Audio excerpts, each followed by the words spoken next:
This is Festival Sounds. I'm Tilly. And I'm Bilal. And today we are joined by a very, very special guest. Welcome, William. Very, very special. That's very kind of you, Tilly, but I appreciate it very much. Well, we're super happy to have you.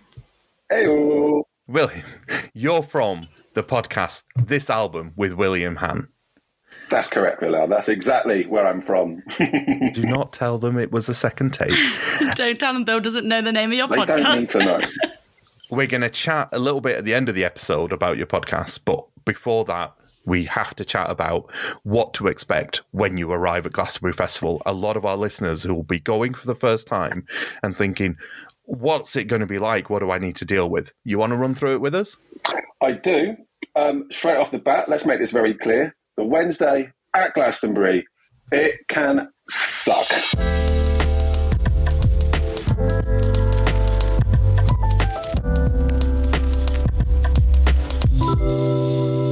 Quite a controversial first statement. Why does the Wednesday at Glastonbury suck so much? Well, look, there is glory and joy to be had as the day progresses. Those first couple of hours on site, they're incredibly hard work. You're dealing with a lack of sleep. You're dealing with dehydration. You're dealing with extreme weather, possibly, and the use of muscles that don't seem to get used for the other 364 days of the year. It sucks. It's hard. It's hard work. But I think there's like the 4 Ps that help you a little bit. It's plan, prepare, pack, and then plan again. With those magical 4 Ps, it can alleviate a lot of this pressure and a lot of this stress and what can be a very difficult morning. I should probably preface this. Most of my experiences on the Wednesday are by going by coach on a Wednesday. I'm intrigued, guys. What's your sort of entrance point into Glastonbury normally? You drivers, you coaches? I mean, you said coach, but it sounds like you come straight off a welcome to the SAS 16-mile hike, crawling your way Is Bear there. Grylls driving this coach? Like, come on. He's not, but we'd like him to be. We can do with him. Yeah. So I do like a coach arrival, actually. But when I arrived by coach last year, I said to my mate, because it was all the way from Manchester, I'm not talking to you. It is headphones on because we will kill each other at the end of 5 or 6 hours Before the festival has even started. Yeah, exactly. And amazingly, I think I would run out of things to say. Don't you dare say anything, Tilly. Don't you dare. But I prefer car. Arriving probably about 9, 10 o'clock Wednesday. I'm not an overnight queue person. Yes. No appeal to me at all, that. No, I like a good car with a mate, like a little lift chair, because then any service station I want to stop at, we're stopping, we're getting Mackies, we're getting sweets, we're doing the full shebang. You know, it's basically a tour of all the service stations of England at this point. You've got to stop at Gloucester, right? Gloucester is, I know it's £6 for a sandwich, but oh my God, what a Boy, service is it that worth is, it. right? What a sandwich. I don't do KFC on the way down. Sure. I'm not a KFC guy. You need carbs, but you don't want to do risky meats. Yeah. I've learned you've got to pack the fruit and veg in before the festival. You don't want to get the scurvy, you know, when you're there. Keep it as scurvy-free as possible. That's kind of the best advice I can give. Yeah, absolutely. Where do you get the coach in from? Yeah, I'm a London guy myself. Where are you guys from? Where are you based? Up north, Manchester for me. Of course you are. Well, I haven't been to Glastonbury for about 2 years now, but when I was driving, it was from Cambridge, so not too far in the general scheme of things. But what I've done the last couple of years is go via Wembley Stadium, and I live pretty close to there. So it is very convenient. There's next to no one there. I think last time I got on a coach of 10 people. A bit more people up at Heathrow. Really? Yeah, it was crazy. I got there and I was like, my mate's actually got an earlier coach than me. And I got there and I thought, please tell me about the right coach station. Please tell me about the right coach station. My stress levels would be through the roof. Yeah. Well, they went even further through the roof 2 years beforehand. Went from the same place, went from Wembley Stadium, and arrived there. Loads of people there, you know, excitement through the roof. I was there about half an hour before my coach. And I took one look at my lovely cousin Leanne. Bill! And the second I looked at her, I realised I forgot my ticket. No. Yeah. Plan, prepare, plan again. You know, these are the 3 Ps we need to live by. And I let myself down. Luckily, as mentioned, I live quite close to Wembley. So the Uber that dropped me off, I took him back to my house, picked up my ticket, which had been sat in my drawer for 3-4 weeks. I hadn't thought about it once, and then just jumped back out again. And I remember opening the front door, and I could see my dog through the crack to my bedroom. My dog just looked at me going, what the fuck are you doing back here? Your dog's like, you've come back for me to bring me to Glastonbury. Oh, never mind, just the ticket. Get the ticket. Exactly what happened. So, I learned a lesson that day. We have a packing list on festivalsounds.co.uk. I love to plug the website. Subtle plug. On the packing list, it says ticket. And people think that I'm crazy putting that on. I've been on the gate, working at the gate when someone shows up and says, I've lost my ticket, I forgot my ticket. And I'm like, you go to that little hut, but I don't think you're getting in. You might not come back from that little hut. Bad things happen at that hut. Yeah.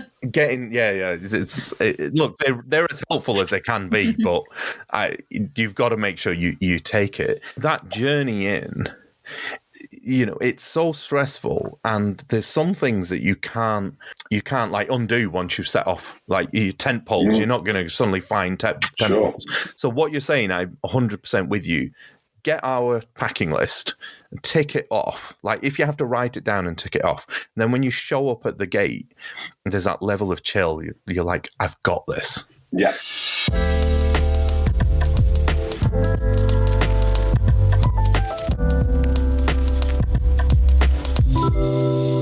You're off the coach, William. What's going through your head? What are you doing? There's mild panic, there's mild anxiety, but really it's good vibes. It's energy, it's excitement, it's joy and satisfaction that I haven't arrived the previous night at 9 p.m. and camped by my car for some reason. I will never understand why people do that. I always set off around 4 a.m., arrive at Glastonbury at 8 a.m. just as the gates are opening. And this is no exaggeration. I have never queued for more than an hour to get into Glastonbury. Which gate? I don't know. The coach drop off. Oh, so gate A. Are you telling me you're in an hour at 8 a.m. on gate A? 100%. Oh, that's amazing. Wow. And I've done that, I think, every year since, I've missed 3 since I started going in 2008. I'm almost certain, I can't think of another time I've done anything but go by coach. I love that. Wow. Stunned silence there. There was an audible gap in what you guys just had to say. That's the hack. We've worked Gate A before, and Gate A is the place to be. It's usually super busy, so I am very impressed that you've never managed to queue more than an hour. I have friends who do the overnight queue, and they say it takes a good few hours once the gates open. What can I tell you? So I'm guessing they prioritise coach tickets then, and they just fast track you in. It seems that way. I've done it private coaches. I've done it national expresses. Q moves at a decent pace. There's a bit of chaos. You might lose a couple of your mates along the way when someone's got something stuck or they've dropped something. And that leads me on quite nicely. Something else I was going to say, actually. My dog's just come in. Want to say hello, Womble? Mind if a dog comes We've up? heard about Womble already, so let's gosh. say hello. Womble! This is Womble. Hi, Womble. She's a Shih Tzu. She's old, but she's nice. Can she be snuck into Glastonbury? That's the real question. I can't think of anything she'd like less. My God, she would hate it. She would hate it. But what was I saying? It's an important part of you've the lost your preparation. mates possibly on the queue on the way into Gate It can happen. What's really important is preparing where you want to camp. So if someone does get lost on the way in, you know where you're headed. I mean, where do you camp? If any of your listeners want to find you at Glastonbury, where should they kind of hover around? Which campsite? Well, I'll be easy to find. I'll be the 6'5" guy wearing a Festival Sounds t-shirt. I'm carrying a Shih Tzu. No, we always camp right by the pyramid stage, sort of behind the Mandela bar, because it just means that when you're by the pyramid stage, it's really simple to go back, grab a jumper, grab a beer, off you go. Really simple. Done it pretty much every year apart from one, and it's never let us down. Yeah, I think that's really smart. And if you're coming in at Gate A, you're camping at the Gate A side of the festival as well. Yeah, exactly. And yeah, it is easy to lose your mates, but if you just say to them in advance, right, here's a marker, once we're in, meet me here, you'll be fine. There's no point waiting 45 minutes to an hour while someone's lost something or got distracted. You waiting for them doesn't change anything. Go get set up, get your tent set up. You can even go back and help them afterwards because carrying your stuff is a slog. So I just, be a big boy and a big girl about it and good things will happen. Yeah, and I meet people at the lockup because every lockup is already marked on the map. Yeah. And I'll be like, I will see you at that lockup because chances are I'm ditching something there anyway. Are you a ditch important stuff in the lockup straight away type of guy? I don't think I've ever used the lockups before. Maybe it's one going wrong. You're going against everything we say here. You absolute rogue. Yeah, what can I say? I've maybe put too much faith in the people of You play it Glastonbury. fast and loose. You don't follow no rules, William Hann. What do you look up? What needs looking? Car keys, ticket. Oh, and then I kind of use it as a cash machine. Why am I telling everybody this? They're just going to fake my signature and take all my cash. No, so what I kind of do is I do like paying cash to some of the charities and stuff like that whilst I'm there, because I don't want the credit card company taking their share. And so I'll put like a couple £100 in. And it's also that, peace of mind, if I lose my cards or whatever, I've still got something to buy food. And there are times when the card machine's down. If too many people are trying to buy something at once, then, sometimes having a bit of cash is helpful, isn't it? Yeah, and I'll just go back and forth and just use it as a cash machine. And they're lovely there. I give them a donation at the end. Nice. But yeah, I'm surprised. In fact, we're going to have to cut this, otherwise your tent is getting tossed. There's nothing to take, honestly. If you want just some warm cans of lager, be my guest. There's not really much else in there. Well, I think that's also another good rule, which is don't take anything you can't afford to lose. This is it, exactly. I mean, I remember one year a friend of mine lost a purse with a lot of money and lots of naughty things in there, and it just completely ruined her weekend, and had to sort of make the phone call to dad to come pick her up on Saturday night, whatever it was. And then obviously the next day she was like, I do regret doing that. I was upset at the time, but didn't need to go home for it, you know what I mean? So she was annoyed with herself, but it happens.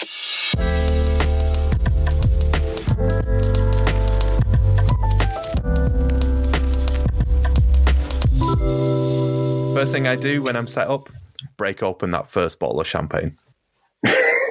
That's living all right. That's the Bill Hour way. I've decanted it into one of those Evian bottles.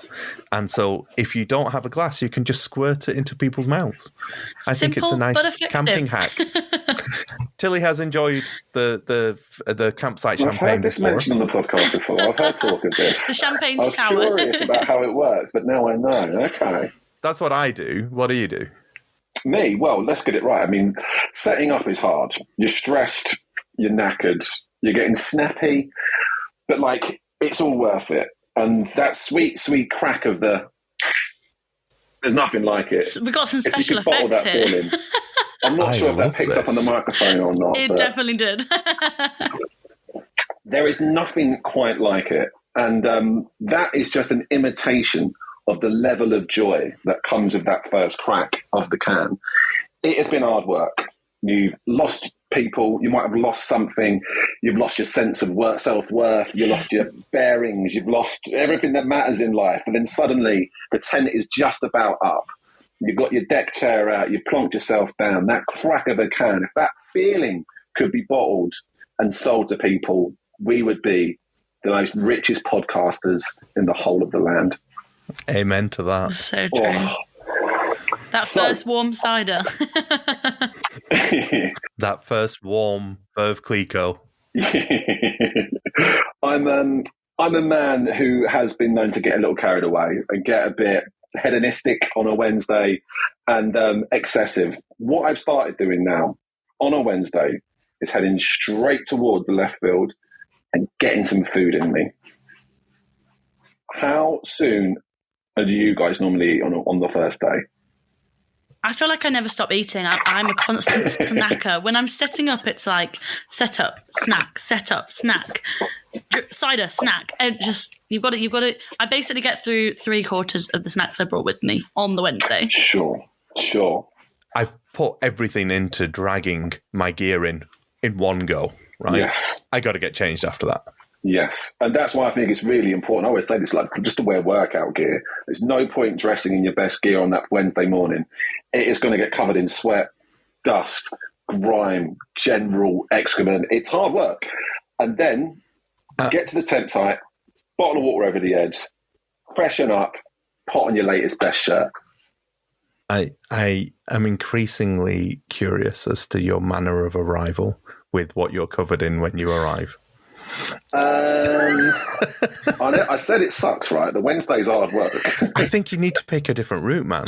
Something's not working, is it? Is there another way? You're telling me there's another way for that? That coach from London, you go on an adventure. Your Bear Grylls driver is really taking you through it. No, but I get it. It is hard. And I ditched those first day clothes. I'm like, that's done now. I love finding a new food place and just having a good explore, having a good try of whatever's out there. And it's like you don't even want to do meals because you don't want to go too soon on the meals. You'll just have like little snacks from as many places as you can just to kind of get a lay of the land. Get your snack levels up. Exactly. There's nothing worse than being tired, sweaty and hungry. Like, that's too far. I'm a fiend for carbs at Glastonbury. So the shout out to the Go and Fish curry place in West Holts. So the Go and Fish curry, so now I think about it actually, I'm very aware of how busy that place gets as the weekend goes on. Have we just thought of a little hack here about going there on the Wednesday ASAP? Oh yeah. Oh, That's yeah. a good That shout. solve the queuing problems that happen the rest of the weekend. It is always busy. But is it that busy on a Wednesday? Can that be done? Is that the hack? I think it is a hack. I think you head there. It's not busy first thing in the morning. A breakfast kedgeree goes a long way. What a way to start your day. But I have this though. I don't mind eating like what is traditionally dinner foods at like 10 a.m, 11 a.m. at Glastonbury. Am I in It the just minority feels here? right. Or? It feels right when you're Just in a feels field. right. Yeah, I don't need like full English traditional breakfast or porridge. I just go, give me some brown foods, stodgy, carby. I don't care that it's 10 a.m. I want to eat a hot dog right now. I'm with you. I did enjoy the corn dogs at where was it? By the other Silver Haze. stage. Okay, yeah. Food on a stick. That's what you need. Food on a stick. It's portable. You can take it with you, especially if you've just set up your tent and you want to take something back to the tent to drink with the champagne, to eat with the champagne. Something on a stick. I'm not going to lie to you, Tilly. The looks I get when I'm eating a corn dog, though, I think I look good. People say it's pure filth. Yeah, that's definitely something you should do in the comfort of your own tent and the comfort of your own tent only. I am not going into my tent with a corn dog saying to everyone at camp, I'm just having some me time. A bit worried about Bill. He keeps nipping off on his own to eat corn dogs in his tent. It's really weird. He's got some sort of stick-based anxiety. I think he's all right. But you're vegan, aren't you, William? Does that change your festival experience? What's it like? I mean, I still eat 5 meals a day normally, so I don't know if that answers your question. If anything, I'm probably eating more food now, in all honesty. But no, honestly, I think it's obviously one of the most vegan-friendly festivals on earth, isn't it, really? And it's hard to imagine this, but I'm a vegan that is still a laugh. We can tell. What I mean? It can be done. It can be done. So, I mean, I don't know what more to say about it, really. There is no shortage of great dedicated vegan establishments there. Big shout out first and foremost to Club Mexicana. If you're listening, guys, big up. One of the best looking stands at Glastonbury. And this is sort of what I was saying about getting some food straight away on Wednesday. Because a couple of years back, I kept meaning to go to Club Mexicana. These little side quests didn't quite happen. I couldn't quite make it work after 5 days of being there. So Wednesday, the last 2 years, I was going straight to Club Mexicana. I said, refusing to not get that itch scratched. So, big shout out to Club Mexicana. No, so I get that because there's a couple of things that when I arrive, the first time I see the pyramid stage, I think, oh, I'm back. Yeah. And then that first sunset as well, you've got that. It's more than I'm back. It's almost like I'm home. And food does that for you, a sunset. There's lots of different triggers for that feeling. I get that. There's a romanticism around it. It's nothing but triggers. Yeah. So you've got a full belly. You've got your tent up. Barely, but yeah. What's next on the agenda on the Wednesday? Well, what we done last year, which was quite the hack, we went walking, we went exploring. Sure, of course. What I found worked really well from us last year was avoiding the stone circle and avoiding the park. Interesting. Isn't it? Now, don't get me wrong. I'm a man that finds romance and beauty on a sunset on a hill. Sure I do. It's kind of difficult when you're doing that with about 80 to 90,000 people. It's a lot of hard work. It's a slog. There's nowhere to go for a toilet. These are important things when you get to my age. I'm not as young as I when look. you have consumed as much food as you have. You know what I mean? You can't make your way up the hill in the first place. Yeah. I said, what a taco for the day. Come on, there's chaos on there. So yeah, what we've done this year is avoid that. And we realise there's a magical little place that's open on Wednesday that is the hottest ticket in town. Go on, the NYC Down Low is secretly open on a Wednesday. No. Whoa. Is this information I'm going to regret sharing on this podcast? Maybe I am. But on my head, Your mates are going to kill you. No, let them. You know, I'm a man of the people. There's no gatekeeping here, man. So the previous year, my mates had done it. They just sort of went there like, oh, I can't believe it was open, Bill. I was like, oh, that's amazing. Tried again last year. Same thing. It was open. Just walked straight in there. Got, patted down by a man wearing not very much. Afternoon to you too, sir. And off I walked in. It was, it felt like a proper hack. Spent an hour I or might two grow in my there. moustache. It's time. Get your leather outfit out, Bill. I do a good handlebar, I'll be You've got honest. 4 weeks, Bill. Out. Get on with it, brother. Can do it. That is a hack. That's a decent. hack, right? I showed up when Coldplay were playing just to see whether it was easy to get in at that point, because you're thinking Coldplay are going to fill the field, other headliners are on, and there was still a queue a mile long to get in there. So let's see if the huge fandom of this podcast can't change that. And Wednesday nights are now. If all of our listeners show up, there'll literally be 10 people in the queue. So sorry, guys. I've ruined it for everyone. What about you guys? You've had your beer, your tent's up. What's next? When do you start moving? We like to head out to explore the site, just to see other people out and about. Usually, if it's Glastonbury and we've been volunteering, we've been on site, like kind of with all the other crew from the Monday, Tuesday. So on the Wednesday, when everyone's actually arriving, it's like watching little ants move around the farm. It's great. I love it. Yeah, you just observe everybody, have some great people watching. It's honestly amazing. For me, last year, I watched the sunset from the woods, actually. We went up onto those platforms, had a look, the sun was going down, and then we had a wander through Carhenge and out that kind of way.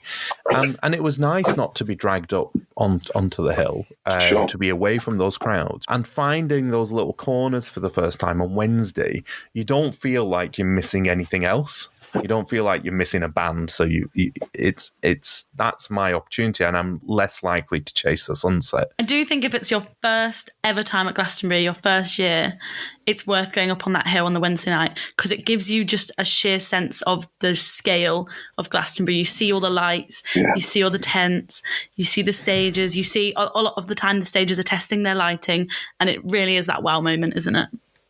It's a rite of passage, isn't it? It's a box that has to be ticked. Don't get me wrong, it's a lovely evening, my God.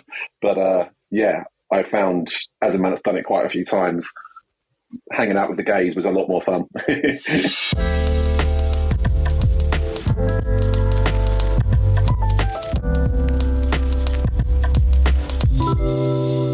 It's been lovely chatting to you about that Wednesday arrival, what to expect. You've got an amazing podcast. I've been listening to it for about 6 months now. Thank you for that. And you're doing Glastonbury specials. Tell us more about them. Well, how could I not? I mean, it's the only thing I can really think about right now. So it'd be ridiculous of me to assume that normal civilian life is going on. So what I've done, I basically started kind of strangely, like a former guest of the podcast. I work in hotels. I work in a hotel in London. And he was staying at the hotel that night. He's like an acquaintance of mine. We've done a podcast together once. And I said, while you're here, let's record something. And it just happened to be the week when the Glastonbury lineup got announced. So this is mate Harry, does a podcast called 22 Gram Pod, which is about indie podcasts. And I said, well, while you're here, let's just compare this year's Glastonbury lineup with the 2005 Glastonbury lineup, which is like his sort of era of music on his podcast. And it sort of let off a trigger. I thought, I can do that for pretty much any year. And it's just great content. So we did a 45-minute episode, which came out like a week and a half ago. And then I've roped in a bunch of my mates, and I mean really roped them in. Some of them were less willing than others to join the podcast. But I've done an episode with my dear friend Marie, which came out on Wednesday, deep diving Glastonbury 2008. And I've got 2 podcasts coming out with my friend Jean. One will be out on Thursday. Not sure when the other will be out. We've done one on Glastonbury 2011, deep dive that one. Spoiler alert, it was rubbish that year. And then we've done another one on Glastonbury 2022, which is quite possibly the best Glastonbury ever. They've been so fun. So it's changed the format of what my podcast normally is, but they've been a right laugh. I've got to ask your opinion on this year's lineup then. If we've got all these amazing deep dives, what's the thoughts on this one? I mean, a great question. It's a miracle it took us that long to get to, actually, isn't it? Yeah. It is stacked. It's amazing, man. It is absolutely class. Do I think Neil Young should be headlining Glastonbury? Like, absolutely not. It quite clearly should be Charlie XCX, biggest artist on the planet right now. But I feel it's going to be another scissor situation where that pyramid stage is going to be absolutely empty. Not my concern. I'll be watching Charlie with the girlies and the gays having a lovely, lovely time. What about you guys? What do you think of it this year? Yeah, really. I mean, again, the initial reaction for some was underwhelmed, but it's just the deeper you go into it and the more that the individual venues are releasing their lineups, it just is amazing, isn't it? A nice little segue to your podcast, actually. You were talking about in the last episode I listened to when Ian Brown came on stage, yes, and he hadn't played any Stone Roses songs for years. And then he just kind of slowly introduced him and a tambourine as some of those old Stone Roses songs. I hadn't seen it, and those moments, it gave me that little throwback, and I went and found the clip, had a listen, and had a watch, and when I look at the lineup this year, I think, oh yeah, it's going to be one of those. It's going to be amazing. Maccabees, the Libertines, Rod Stewart. Oh my God, it's going to be amazing. I can't wait. Libertines, I think, have got a really early slot, haven't they? They do. I've seen them on before, Rod Stewart, which kind of makes sense. I mean, that booking a couple of years ago when they opened the other stage is such a genius booking. It was like perfect. But I think, yeah, Sunday afternoon, get the boys out and about. It'd be great. Can't wait. They'll smash it.